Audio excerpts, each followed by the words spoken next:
9, 8, 7, 6, 5, 4, 3, 2, 1. Again, this is the final mic check before we begin the press conference.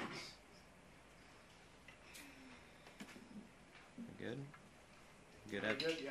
Yep, thank you.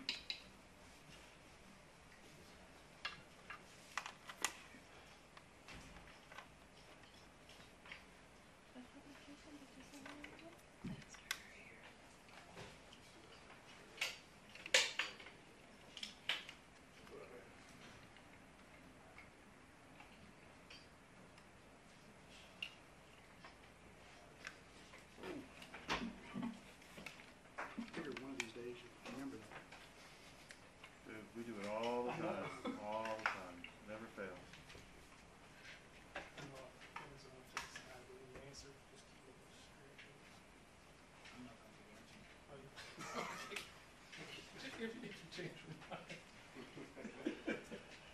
I've answered all of them today.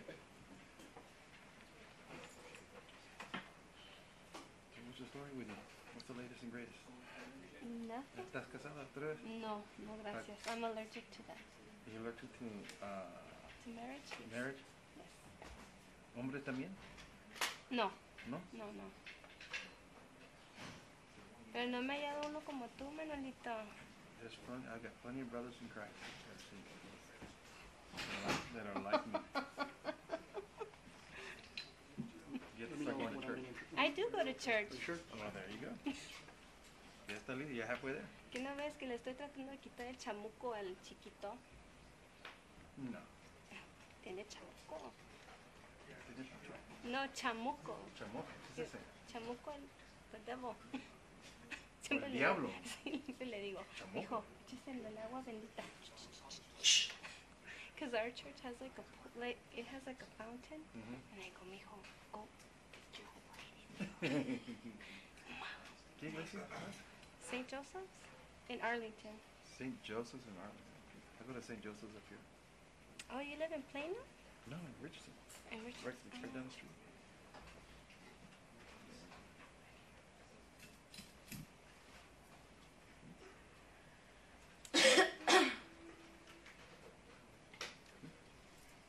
¿Qué es eso? Ah, ahí viene.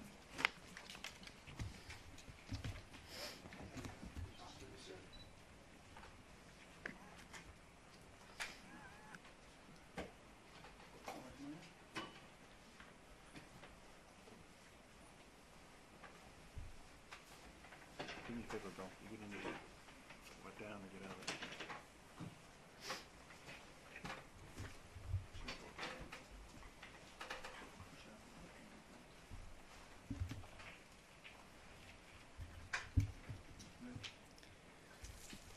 All right, good afternoon, everybody.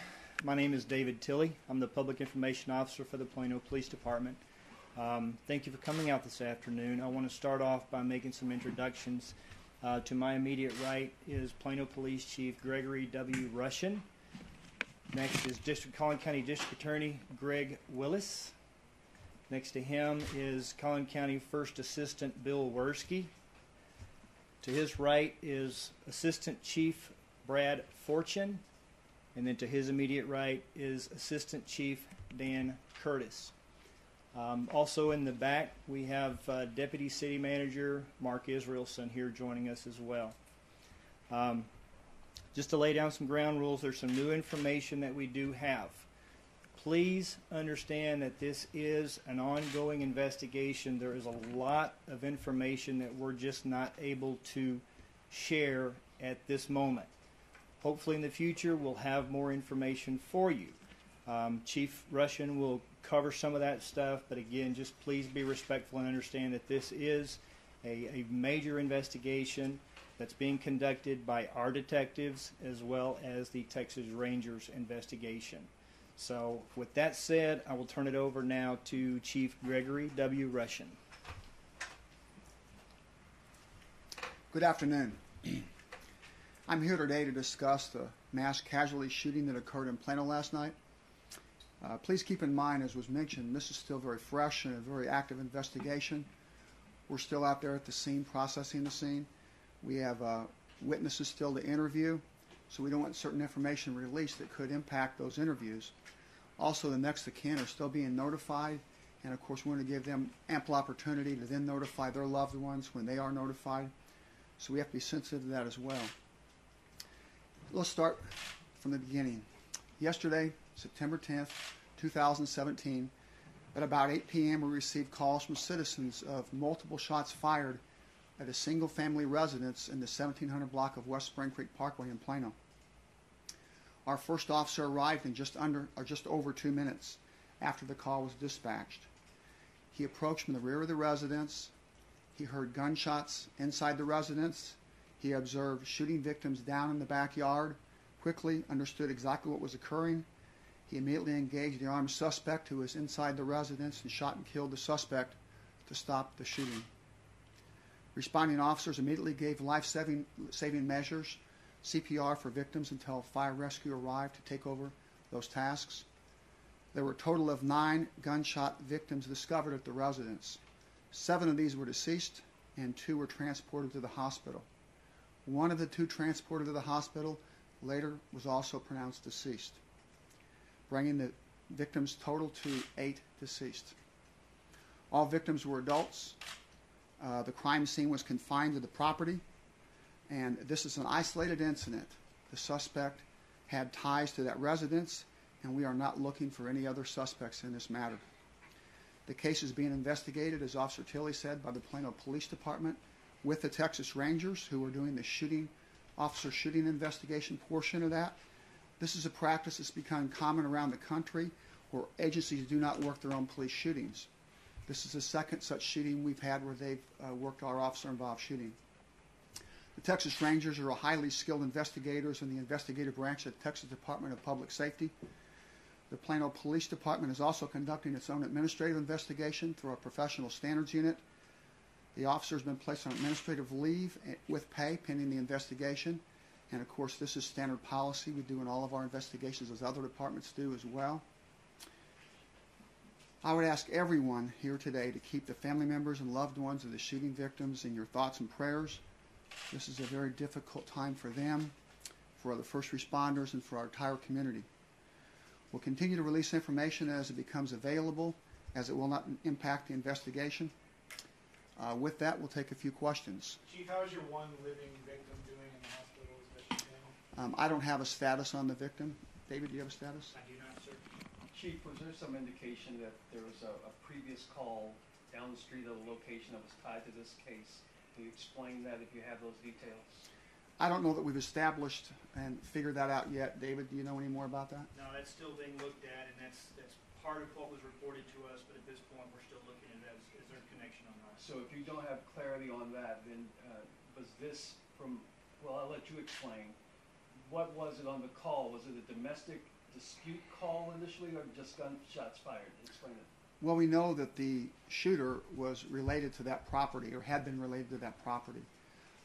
I don't know what else I can tell you about that other than he was known by people in the residence. Chief, have you had calls to that address for domestic issues? Had policemen called 911 previously? I'm not aware of that, David. I'm not aware of any calls there either. Chief, did the suspect return fire? We don't know that right now. We're still interviewing the officer and other witnesses. Your guys able to ascertain why there was such a number of people in that home at the time? What was happening? My understanding is they were having a cookout that afternoon, and they were getting prepared to watch the Cowboy football game. It was a party at the residence. This kind of activity can happen at public venues, but how alarming to be at a friend's house. It's not what you expect when you're together with friends, Chief. Well, anytime you have a homicide, it's very disturbing, and certainly when you have this many. We've never seen anything like this in our city before. Many times you do see family violence type situations that do occur in communities across the country, and those can become very volatile very quickly. What were the ages of the victims? You know? All I know that they were all adults. I know they were in their 20s and 30s is what I was told. Breakdown by gender, sir? I do not know. I knew that both genders were victims. That's all I know. Have you been able to positively ID everyone, or just, yeah, I've been able to positively ID everyone? The last I heard, they were not able to yet. They were working on that to make sure that they had all positive IDs before they can make the notifications of next of kin. And then you want to have enough time for the next of kin to make notifications to their other loved ones as well. So that's part of the process we're going through right now. Are you able to identify your shooter positively for us today? I am not at this time. Has the firearm been recovered? Hopefully shortly, though, Sean. Has the firearm been recovered, and if so, what is it? I was told that there are multiple firearms, and that's all I know at this time. Multiple firearms, and they were different types. But I don't know. I think they're still trying to figure that out at the scene. I'd like for you to talk about the bravery of your officer in the moment. He has victims down, hears gunfire, didn't wait for backup, he didn't retreat and hold position and call SWAT. He went to the threat. Well, you know, law enforcement across the country are trained in active shooter. When somebody is actively taking people's lives, then we know that we have to get in there immediately as quickly as possible. We train to wait for a partner and go in two at a time. When something like this occurs, you know, you can't wait. You have to go in because seconds matter. And this officer went directly into fire where fire was taking place and stopped the shooter's ability to continue to kill people. I think that the officer showed great bravery, and this is the kind of thing that we see every day in law enforcement. Do you have an accurate number of the number of attendees at this party? I do not. Was it, do you know it to be dozens, sir? Over 20? I don't know a number, sir. I just know I can tell you about the people that received gunshot wounds. So there were there others present who were not wounded or fatally, mortally wounded? Well, we're not able to discuss that right now because we are trying to conduct all these interviews at this time. That'll be something I'll give you the next time I talk to you. We've heard that there was a knife involved. Do you know if any of the victims sustained knife wounds, or were they all gunshot wounds? That's the first I've heard of that. I've not heard anything about a knife being involved.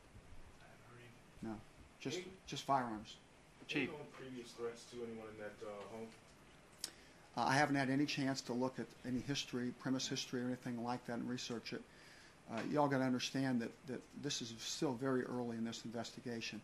This was late last night when everybody arrived and started working through the night. There's so much to do when you have, you know, this many victims in this type of incident. So we're still shy of details. I apologize for that, but we'll be looking into all of that as part of the investigation. Chief, I just wanted to go back and make sure I have some clarity on the initial call is gunshots, but you all understand it to be some kind of interpersonal relationship with people who live in the house together. That's where it's a little confusing. Well, the officers were simply notified it was a weapons call when they responded. That's what they knew. And they responded to that. And they knew that they were reported that shots were fired. So when the officer got there, of course, he approached from the rear of the residence. And the first thing he heard was shots being fired. He saw people in the backyard down that were shot. So he instantly knew what was going on. He went into the house on his own, made that decision that he couldn't wait for a backup for another partner to go in as we were trained and go in to stop the shooter. And that's exactly what he did. He actually found the shooter inside and ended his shooting spree. And since then, your investigators, your detectives have ascertained there's some kind of relationship between the shooter. That's where I'm trying to get a better understanding of that. Yes, sir. He had a relationship with that house. They knew who he was. It wasn't a stranger on stranger crime, is what I'm saying. But any idea how long he had been in that house? I don't know that We answer. had heard reports that he may have barged into this party, was not invited to the party. Can you comment any further on that? I don't know the answer to that, and I'd like to answer, but I don't know. Chief, is this investigation more complicated because so many of your eyewitnesses did not survive this, or are you able to get information from those that may be? Well, when you work an investigation, you talk to everyone that you can, and it's not always just people on site. It's people around the neighborhood. Like you've already been asking questions about backgrounds of this shooting suspect, etc. So we do the same things that you would do, you know, in a way that you do investigations similar to what we do. So you got an idea of how we do those. Chief, is there any indication that something had occurred at a different location before what happened at this home? That was asked earlier, Oh, sorry. and that's something that I'm not sure of to be able to answer, provide you a response that's accurate. I've heard conflicting information about that, and I still haven't been able to sort that out. I don't know if they have yet, but I don't have that information to provide you. Do you have that information? We're still trying to confirm that or go into it a little further, but there's been nothing confirmed yet. We have heard the same information you've heard, and I know our detectives are looking at that currently. Chief, I know you mentioned there were no 911 calls. Did someone ask about just general calls for service at the address? Did that happen? I'm not aware of any calls that we've not done a premise history check to my knowledge. They certainly will do that, and that'll be part of the investigation, but I don't know that we've done that yet. You got to realize right now they're focusing on the scene, the crime scene, and that's a large crime scene. It takes a lot of people and a long time to work. And then those periphery investigative leads we work probably after the fact, or maybe in conjunction with that if we have people still here. Keep in mind that we've had people working in Houston, we've got people down at the mega shelter in Dallas. We're pretty stretched thin, and we're using all of our resources as best we can on this investigation, as well as all the other important things that we're doing as well as an organization. Chief, we've spoken with a number of people and other reporters as well who identified both of these individuals as estranged, as husband and wife. What I'm asking you is that based on your investigation at this point, the person who killed these people, you've not been able to contact their next of kin so you can release that name to the public? I don't know which next of kin have been notified and which have not. Shooter. I don't know which ones have been notified and which are not. I know we had some in this exact room earlier today trying to figure out if their loved ones were the ones that were involved in this incident, were victims. So I'm not clear on who's been notified and who has not been notified. As soon as we get that and we can notify you, we will let you know that the names of the shooter is what you're looking for, I guess. Do you know how many 911 calls you received related to shots fired? I had one person who said they called and they couldn't get through because it was busy or no one was answering. Well, generally, I don't think 911 is busy, but I don't know how many calls we had, but there were more than a couple. Do we know if the shooter was under the influence of anything? Oh, we wouldn't know that at this point. We wouldn't have any way to know that I'm aware of yet. Have you been able, sir, to determine how many gunshots there were inside that home as you've gathered evidence to this point, or can you tell us how much you found so far? I don't believe that we would know that at this point. You realize the number of victims, and you can imagine the number of gunshots. That takes a long time to sort that out. When we go to crime scenes, we have to determine trajectory, try to locate the rounds. It's a quite long, enduring process to go through that, and that's going to take some time. From your interview with your surviving witness, was there anyone in the home who returned the fire when they were being fired on? I don't know of the results of any interviews of witnesses, and then we interview anybody who could potentially provide information, but I don't know of any results of any of those. In fact, they told me they're still conducting those interviews. That's why we're kind of being cautious with some of the information. We don't want to influence anybody's statement, something they may hear in the media. Chief, can you speak to the location of these victims in the home? Was it centrally located inside the home? Or? I don't know the exact location. I do know that there were some victims in the backyard and some in the house, but it was contained in that property. And I apologize, Chief, you may have mentioned this before. To your all's knowledge in your investigation, this perpetrator, just one weapon with him or multiple? Multiple weapons, not of the same type. I can't tell you the exact weaponry, but I can tell you that. But firearms, multiple? Firearms. Multiple firearms of different types. Was he carrying them legally? Did he have a permit for them? We don't know that yet. So is it safe to say he went there on a mission to do exactly what he was going to do? It was not something that was, do we know if it's premeditated, if he's carrying all those weapons with him? Well, I don't know that. The suspect is deceased. We can make a judgment on that when an individual shows up at a party with numerous weapons and commits mass murder. You can do that just like I can. Chief, I know every situation is different. Do you know what told your officer to enter from the rear of the home as opposed to the front? No, I do not know that. I haven't talked to the officer other than to speak very briefly and give him some words of encouragement after the shooting when I was at the scene, but I haven't had a chance to interview him or talk to him about the scene. He actually, our officers, when they are involved in shootings, they have legal counsel, and we work through their legal counsel in the interview process.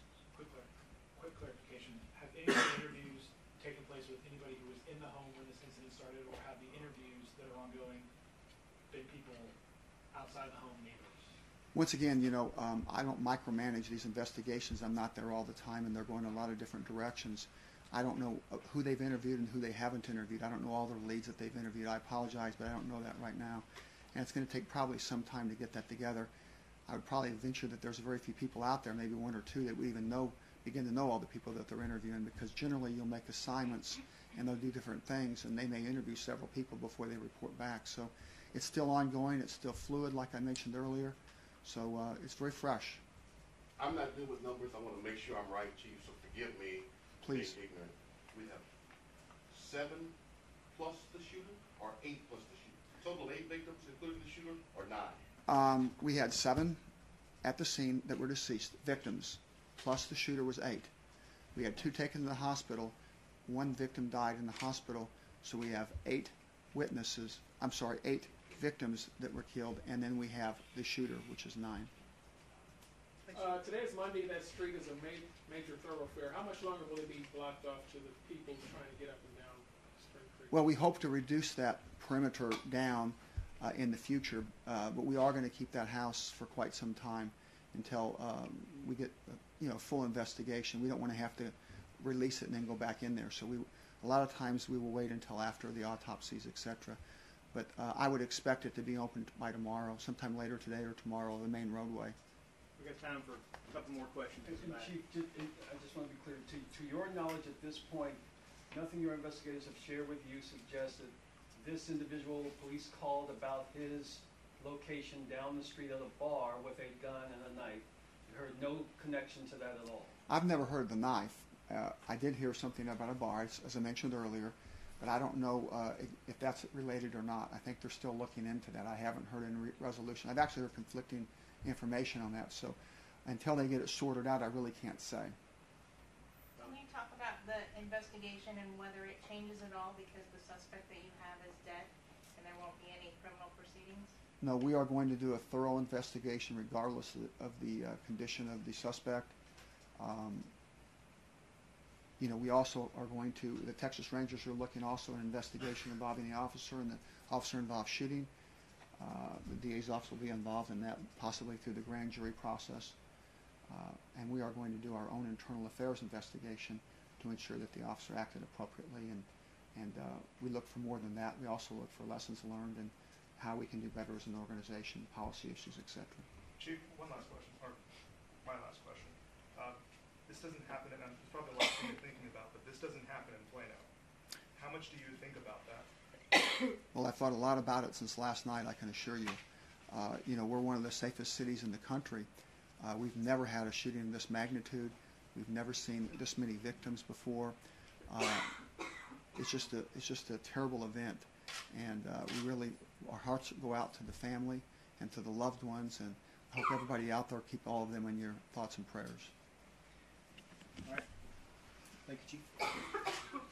I know that probably a lot of you, the big thing is you're wanting to get identification on stuff. Please understand that we want to make sure that we are diligent in making sure that all next of kin has been notified. Once we do get that information, the detectives doing the investigation along with the Texas Rangers will provide that information to me, and I will place that out in a press release, and it will go out to the media as soon as we have that. But again, we're going to make sure before anything goes out that all next of kin have been notified. So thank you very much for coming out today. Thank you for your patience while we've been working on this. I know that a lot of us have spent a lot of hours on this incident, and we appreciate all of your patience during this time. So thank you.